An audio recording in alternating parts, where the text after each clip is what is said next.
Green revolution, उस इलाके का हम जिक्र कर रहे हैं। बिजली, पानी, हॉस्पिटल, बजट बाजार में हम मौजूद हैं। आज तक पर आप देख रहे हैं हमारी ये विशेष पेशकश और सवाल यही कि इस बजट के जरिए क्या कुछ इस देश में एक नई दिशा मिल पाएगी।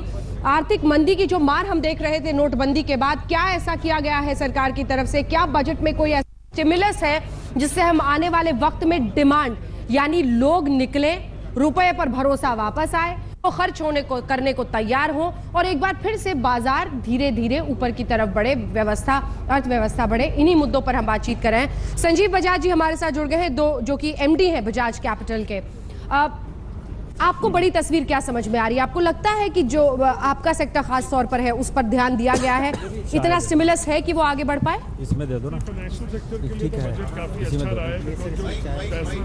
जी माइक। फाइनेंशियल सेक्टर के लिए तो बजट काफ़ी अच्छा रहा है, बिकॉज डीमोनेटाइजेशन के कारण काफ़ी पैसा बैंक्स में आ गया। अब ये बैंक में जब पैसा आता है ये इन्वेस्ट होएगा, वेदर ये म्यूचुअल फंड में जाए, इंश्योरेंस में जाए या बैंक्स में रहे, तो काफ़ी पैसा आ गया इंडस्ट्री में। इंडस्ट्री के लिए अच्छा होएगा। प्लस जो एक डिस्पोजेबल इनकम है, एकदम बॉटम ऑफ द पिरामिड है, वो डिस्पोजेबल इनकम बढ़ गई। कैपिटल एक्सपेंडिचर बढ़ाया जा रहा है, तो कैपिटल एक्सपेंडिचर में सबसे आसान होता है कि गवर्नमेंट एक्सपेंडिचर बढ़ा दीजिए, तो उससे ज़्यादा इनकम होएगी। तो eventually I think financial market के लिए और हमारे टाइप की कंपनियों के लिए तो काफ़ी पॉजिटिव है। तो एक अच्छा बजट है। हाँ, कई चीज़ें हैं जो बेटर हो सकती थी, बट पॉजिटिव है। अच्छा बजट है सर, माइक दे दे प्लीज। देखिए, 10 में से 5 नंबर को अच्छा मानते हैं तो अच्छा बजट है। 5 मार्क्स कहाँ काटे आपने? नहीं, कहाँ दिए इस्लाम साहब? 5 गौर से सुनिएगा क्योंकि इसी पर से सवाल जवाब होगा। 5 दे रहे हैं 10 में से, 5 जगह वो आपको मार्क्स दे रहे हैं, 5 जगह काट रहे हैं। कहाँ पर ये बताएं? देखिए, मैं इसकी हिंदुस्तान की मेरी मेमोरी में सबसे बढ़िया बजट थी 1991 की, जो पाथ ब्रेकिंग और गेम चेंजिंग बजट थी। उससे आप मिलाइए और देखिए कि ये बजट है, मुनीम के बजट है। इतना पैसा आया, इतना पैसा खर्च कर दिया। और वो बजट थी अर्थशास्त्री की, जो इकोनॉमिक ग्रोथ और इकोनॉमिक स्टिमुलस के हर प्रपोजल में कोई ना कोई गुर लगा हुआ था। इसमें तो जमा खर्च के अलावा कुछ है ही नहीं। ये इतना पैसा आया, इतना पैसा गया, और उसका इसलिए है क्योंकि 15-17% आपका टैक्स बॉयंसी, आपने टैक्स ज़्यादा इकट्ठा कर लिया और ज़्यादा बांट दिया। इस्लाम साहब, मुझे लगता है सुबह से मैंने इतनी तीखी प्रतिक्रिया किसी की तरफ से नहीं देखी है। उनका सीधा आरोप है कि मुनीम का बजट है, आउट ऑफ द बॉक्स, कुछ भी आपने ऐसे नहीं किया है जिससे अर्थव्यवस्था को वो रिक्वायर्ड स्टिमुलस, वो पुश मिले, वो उसको आगे बढ़ने की क्षमता मिले। देखिए अंजना जी, ये इनका कमेंट है, लेकिन मैं 2-3 बातें कहूँगा। पहली बात तो कि अगर आप देखें फिस्कल डिसिप्लिन, कंसोलिडेशन पे बहुत बड़ा फोकस रहा है, जो कि मार्केट एक्सपेक्ट कर रहा था कि नहीं रहेगा, फिर इसके बावजूद 3.5 से 3.2 पे आया। It is better than the market, what market was expecting. दूसरी बात जो है कि ग्रोथ पुश पे जो ग्रोथ इनिशिएटिव बजट है, इसलिए कि इस पे जो इंफ्रास्ट्रक्चर पे जो इन्वेस्टमेंट जो है वो बहुत बड़ा है। कैपेक्स जो है 24% बड़ा है। और अगर आप देखिए अफोर्डेबल हाउसिंग, वो एक बहुत बड़ा इनिशिएटिव है सरकार का।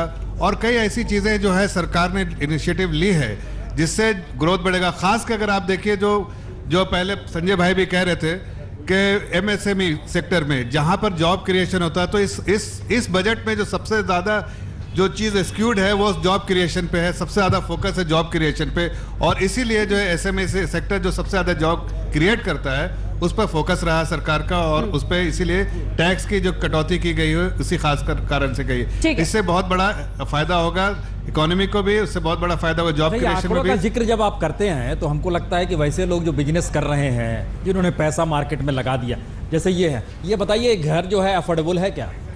देखिए अफोर्डेबल मैंने हमारे लिए अफोर्डेबल माने कि नहीं? पहले तो हमें ढूंढना है कि अफोर्डेबल की डेफिनेशन क्या है। आपके लिए अफोर्डेबल अलग हो सकता है, मेरे लिए अलग हो सकता है। आपके लिए अलग होगा, बिल्कुल। इनके लिए अलग होगा, हाँ, उनके लिए और अलग होगा, बिल्कुल। तो सरकार ने जब बजट में इस बात का जिक्र किया, ये बिल्डर नहीं है, हाउसिंग एक्सपर्ट है। नहीं ठीक है, लेकिन क्या करें उसके बाद? कोई क्या सोचेगा? नहीं, देखिए इस समय रियल एस्टेट, जिस हालत से रियल एस्टेट गुजर रहा है पिछले 4-5 सालों से, रियल एस्टेट में अगर बोलते हैं ना 0.25 ऊपर नीचे हो गया तो रियल एस्टेट बहुत खुश होता है। एक भी न्यूज आती है पॉजिटिव रियल एस्टेट के लिए तो बहुत होता है। तो कहीं ना कहीं ये एक छोटी सी है न्यूज। हालांकि इसके अंदर एक सरकार का भी एम है, जो कि उनका एक मिशन था 2022 हाउसिंग फॉर ऑल। सरकार के पास इतनी मशीनरी या इंफ्रास्ट्रक्चर नहीं है कि वो अपने मिशन को अकम्प्लिश कर सके। तो एक इंकरेजमेंट दी जा रही है प्राइवेट प्लेयर्स को कि आए अफोर्डेबल हाउसिंग में, जो कि उन्होंने उसको अब इंफ्रास्ट्रक्चर का दर्जा दिया है। इंफ्रास्ट्रक्चर का दर्जा देने का मतलब कि आपको जो लिक्विडिटी है, वो फंडिंग आपको बहुत तरीके से आ सकती है, जो कि रियल एस्टेट में एकदम ही लेकिन बंद की रियल गई थी। एस्टेट शब्द जहन में आते ही मौजूदा गवर्नमेंट ही नहीं, इससे पहले वाली गवर्नमेंट के जहन में भी आता था ब्लैक मनी। हाँ जी, ब्लैक मनी कहीं लगानी है तो रियल एस्टेट में लगा दी। बिल्कुल। और हम लोग दिखलाते रहते हैं देश भर में तकरीबन 7,800 मकान खाली पड़े हैं, कोई लेने वाला नहीं है। किसने पैसा लगाया, कहाँ गया? बिहार यूपी के बहुत सारे ब्यूरोक्रेट्स के पैसे हम देखते हैं इधर गुड़गांव में लगे हुए हैं, कई अलग अलग जगहों पे लगे हुए हैं। देखिए, ब्लैक मनी को रोकने की दिशा में बजट आप देख पा रहे हो या नहीं देख पा रहे हो? देखिए, अभी आपके पहले एंकर थे राहुल जी, वो गोवा पे गए थे एक डील करने के लिए। तो डील होने के बाद वो कहते जी मेरे को कच्चे में कितना देंगे।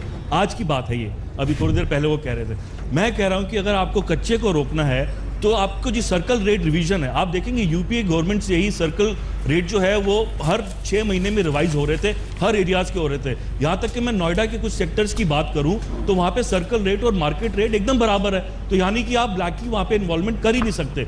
तो आपको कहीं ना कहीं सर्कल रेट का इजाफा देना है। दूसरा, एक जो राहत आई है इसमें कैपिटल टैक्स पॉलिसी में यूनिफॉर्मिटी नहीं है, पॉलिसी में यूनिफॉर्मिटी नहीं। अंशुमन तिवारी जी इस पे कुछ बोलना चाह रहे थे। अंशुमन जी, देखिए, अफोर्डेबल हाउसिंग को प्रोत्साहन है, पर हम हाउसिंग को, रियल एस्टेट को ओवर एस्टिमेट करते हैं इकोनॉमी में हमेशा। भारत में कितने ऐसे लोग हैं जिनको मकान खरीदने की क्षमता है? पहली चीज है, जब रोजगार बढ़ेंगे, कंजम्पशन बढ़ेगा। हाउसिंग भारत में फील गुड बाइंग है, और हाउसिंग के लिए मॉर्टगेज की जरूरत होती है, आपको बैंक से लोन लेने की जरूरत होती है। जब तक एक अर्थव्यवस्था में रोजगार नहीं आएंगे, लोगों की इनकम नहीं बढ़ेगी, सेंटिमेंट बेहतर नहीं होगा, तब तक मकान खरीदने कौन जाएगा? आज की जो स्थिति, हम उसकी बात नहीं कर रहे हैं अंशुमन जी। जो ब्यूरोक्रेट पैसा गलत तरीके से कमाता है, बिहार, यूपी, मध्य प्रदेश, बंगाल, वहां पर जो पॉलिटिकल अनस्टेबिलिटी है ना, सारा पैसा लगा हुआ है रियल एस्टेट में, हर ब्यूरोक्रेट ने लगाया हुआ है पैसा।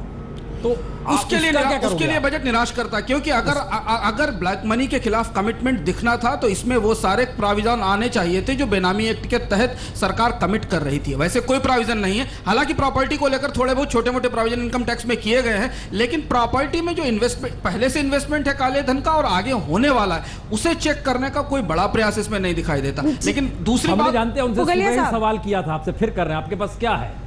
मेरे पास बंगला है, गाड़ी भी होगी, गाड़ी है, वो है। आपके पास क्या है? अब हमारे पास मोदी है। देखिए, लेकिन एक सेकंड, पुगलिया साहब, जो ये ठीक है कि वो कह रहे हैं ब्यूरोक्रेट्स अपना काला पैसा, और ये हमेशा हाउसिंग सेक्टर में रहा है कि अपना काला पैसा छिपाते हैं, इतना सफेद में पैसा देते हैं, बाकी आप ब्लैक देते हैं।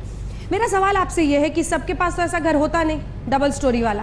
ये जो जनता फ्लैट्स की बात होती है, प्रधानमंत्री आवास योजना के, वोट का तो बड़ा अच्छा तरीका है ये, सबको घर मिलेगा, 2029 हम सबको घर दे देंगे। ये कैसे हो पाएगा इस देश में? ये क्या दिशा है जिसमें हम बढ़ रहे हैं? ये मुश्किल है। और वही बात जो अभी कही कि आप जॉब क्रिएट कर रहे हैं तो घर खरीदें, या आप कह दें कि अफोर्डेबल हाउसिंग 1 करोड़ 2018-19 तक बनाने की बात वो कर रहे हैं, और कह रहे हैं कि 60 स्क्वायर मीटर और 90 स्क्वायर मीटर तक कारपेट एरिया पर बना लेने की परिभाषा बदली गई है। ये थ्योरेटिकल बूस्टर बहुत अच्छा है, लेकिन इसकी वजह से इनको ये लगा कि जल्दी से हाउसिंग पर अगर एक्टिविटी शुरू हो छोटे घरों पर तो इकोनॉमिक एक्टिविटी पिक करेगी। जॉब क्रिएट करने के लिए एक लो हैंगिंग फ्रूट है ये, लेकिन अभी का जो माहौल है उसमें ये हाउसिंग सेक्टर भी कितना जोर से बूम मारेगा अफोर्डेबल में, उसमें दिक्कत आती है राज्य सरकारों के लेवल पे और उसके बाद म्युनिसिपल बॉडीज के लेवल पर। और जब तक आप उसको फिक्स नहीं करेंगे, दिल्ली से बैठ के कह देने से घर बनने की एक्टिविटी चालू होने के आसार कम है। बिल्डर घर क्यों नहीं देता? बिल्डर घर इसलिए नहीं देता है क्योंकि उसने बहुत लोगों को चूना लगा करके 24, 30, 40% पर ब्याज पर लोगों को टोपी घुमाने का काम किया है।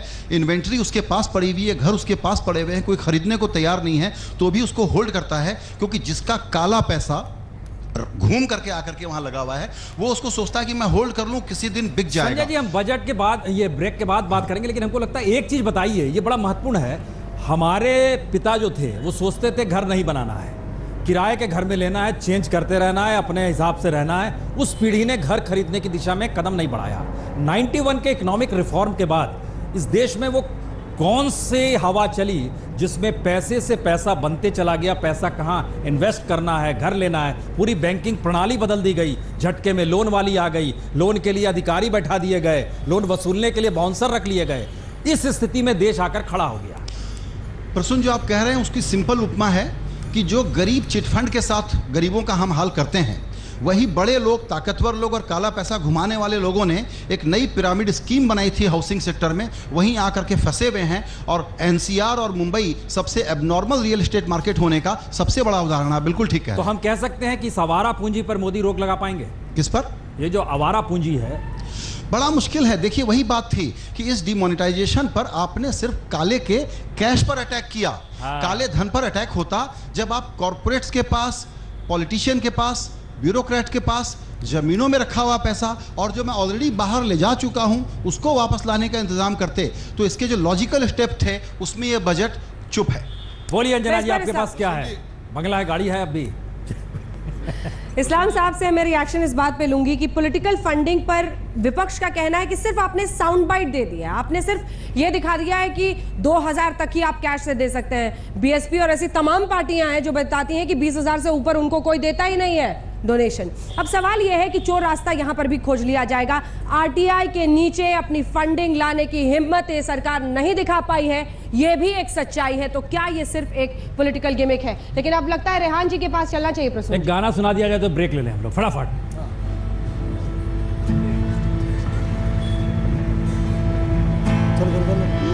आया बजट पलटेंगे हम तो मुस्कुराए, कैसे करोगे तुम अगर इसको अपलाए? मुद्दा है ये, मुद्दा है ये, इस बार तो यही है बस दुहाई, जिसका हो हक उसी को दे दो तुम दिलाई। मुद्दा है ये, मुद्दा है ये, निकलेगा मोर तभी, चुप होगा शोर तभी, नाचेगा मोर तभी, एहसास का निकलेगा मोर तभी, चुप होगा शोर तभी, नाचेगा मोर तभी, एहसास का। हम तो जनता है, जनता की बस यही है ख्वाहिशें, बस खुशी से अपना काम चल जाए।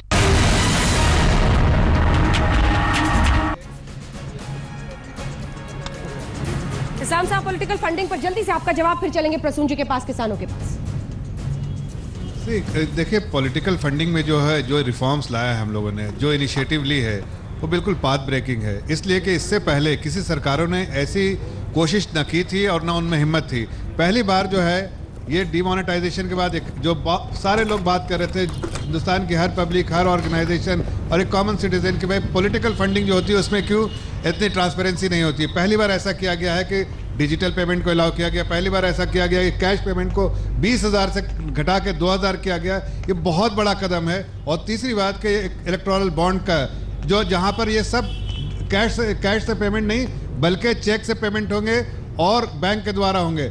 तो इस तरह का इनिशिएटिव जो इस सरकार ने लिया है उससे समझ में आता है कि हम पॉलिटिकल है। लेकिन हमको लगता है ब्रेक ले लें या किसान वाला हिस्सा ले आए? किसान वाला हिस्सा ले लेना, उठाइए ना माइक उठाइए। ये टप्पल में भूमि अधिग्रहण की संघर्ष की लड़ाई शुरू होती है जी। उस समय आपके पास ये कोट था जिस समय लड़ाई हो रही थी? जी, फटे हुए कपड़े थे। उस समय फटे हुए कपड़े थे जी। भूमि अधिग्रहण के बाद आपको मुआवजा मिल गया जी, उससे आपने कोट खरीद लिया जी। क्या स्थिति है आज? जो हमारे पास ज़मीन थी, जो पैतृक संपत्ति हमारे पास थी, उससे हमारा जीवन यापन चल रहा था। मेरे फादर ने मुझे ज़मीन दी, मैं अपने बच्चों को देता, मेरे फादर को उनके फादर ने दी थी। अब जब ज़मीन हमारी छीन ली गई, जो हम एक जीवन यापन करते चले आ रहे थे, वो सब सारा हमारा ख़त्म हो गया। अब हम उस स्थिति में हैं कि या तो हम मजदूरी करेंगे, मजदूरी हमें कहीं मिलती नहीं। अभी जो आप मेरे पास ये कपड़े देख रहे हैं, आपका क्वेश्चन ये था कि ये कोट कहाँ से पहन रखा है। मैंने तभी ये कोट बनवाया था जब 2011 में मेरी ज़मीन गई थी। और उसी समय पर हमें जो, हम इसलिए सोच रहे थे कि राहुल गांधी वहां जाते हैं, संघर्ष करते हैं जी, सरकार भूमि अधिग्रहण को लेकर वापस लेने का निर्णय ले आती है जी, आपको ये कोट मिल जाता है, आपके बच्चों का क्या होगा? बच्चे तो सब हमारे उस हालात में आ जाएंगे कि या तो फिर वो एक मजदूरी करेंगे या फिर दूसरा काम। जो किसानों के परिवारों का भविष्य जो है अंधकारमय है। कोई कितना भी नारा लगा ले, चर्चा लेकिन ब्रेक के बाद करेंगे। एक और बात बताऊंगा, ब्रेक ले लेते हैं, उसके बाद आते हैं ना, आप ही से बात करेंगे।